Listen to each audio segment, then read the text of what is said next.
लोकसभा चुनाव के दूसरे चरण में कटिहार में वोटिंग जारी है। यहां पर महागठबंधन का सीधा मुकाबला एनडीए से है। महागठबंधन के प्रत्याशी हैं तारिक अनवर, जो 5 बार यहां से सांसद रहे हैं। वहीं एनडीए के प्रत्याशी हैं दुलाल चंद गोस्वामी, जो जेडीयू के मौजूदा यहां सांसद भी हैं। हम खुद तारिक साहब से बात करेंगे। सर, किन मुद्दों पर वोटिंग हो रही है, आपको क्या लगता है, और पब्लिक का मूड क्या आपको लग रहा है? देखिए, मुद्दा तो ओवरऑल विकास है। विकास का मतलब ये है कि हर क्षेत्र में जो लोगों के साथ अन्याय हुआ है उससे लोग बहुत ही परेशान हैं और वो बदलाव चाहते हैं, परिवर्तन चाहते हैं। जो कि 2014 से लेकर 2024 तक हमारे प्रधानमंत्री जी लगातार लोगों को सपना दिखाते रहे, वादा करते रहे। उनमें से एक वादा भी पूरा नहीं हुआ। आज अगर पूछा जाए भारतीय जनता पार्टी से कि एक उपलब्धि अपना बताइए, आप किस क्षेत्र में आपने प्रगति की है या किस क्षेत्र की समस्या का समाधान किया है, तो उनके पास जवाब नहीं होगा। चाहे वो महंगाई हो, चाहे बेरोजगारी हो, भ्रष्टाचार हो, गरीबी उन्मूलन हो, किसानों की समस्या हो, सब में वो पूरी तरह विफल रहे हैं। तो एक तरह से नॉन परफॉर्मेंस ये सरकार रही है। क्या मोदी लहर आपको दिख रहा है कहीं पे? मोदी की गारंटी की बात हो रही है? बिल्कुल नहीं। मोदी की गारंटी लोगों ने 14 में भी देखा और 19 में भी देखा। कोई गारंटी उनकी फुलफिल नहीं होती है, पूरी नहीं होती है। तो 2024 की गारंटी कैसे पूरी हो जाएगी? तो लोगों को इनकी बात पर अब विश्वास नहीं रह गया, क्योंकि इतना झूठ बोले हैं ये 10 सालों में कि अब लोग इनको एक झूठा प्रधानमंत्री के रूप में जानते हैं। लोकतंत्र का महापर्व है। पहले फेज में देखा गया था, जहां जहां वोटिंग हुई, वोटिंग परसेंटेज कम था। लोगों से क्या अपील करना चाहेंगे आप कटिहार? मैं कटिहार क्या समस्त बिहार और समस्त पूरे हिंदुस्तान के लोगों से अपील करूंगा कि ये उनको अवसर मिला है कि वो जो वर्तमान व्यवस्था है उसको बदलने का। लोकतंत्र में की सबसे बड़ी खूबसूरती, ताकत यही है कि जनता फैसला करती है कि अगला प्रधानमंत्री कौन होगा, अगला सांसद कौन होगा।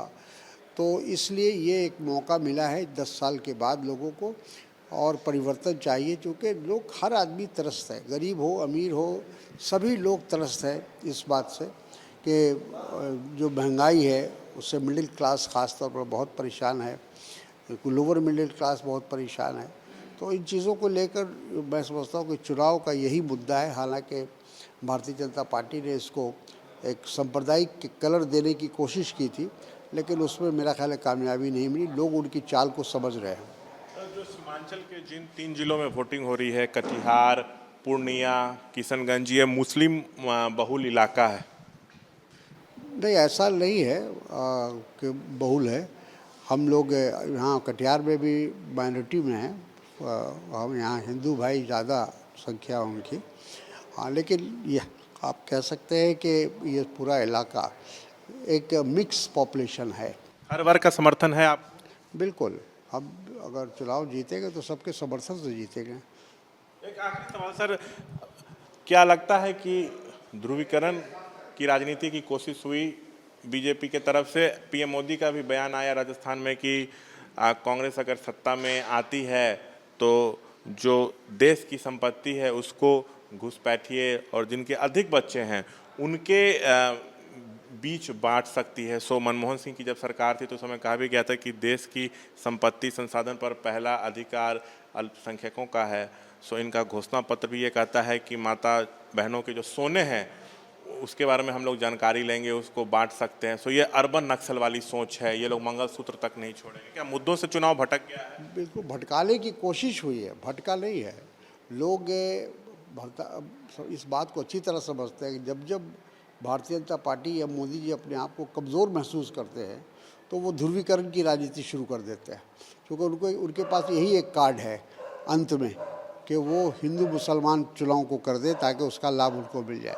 लेकिन ये चाल अब लोग समझ चुके हैं और अब उनकी ये चाल चलेगी नहीं। जितना भी कोशिश करें, लोग के असली मुद्दा जो है वो है गरीबी है, बेरोज़गारी है, भ्रष्टाचार है, किसानों की समस्या है। उन चीज़ों पर वोट होगा।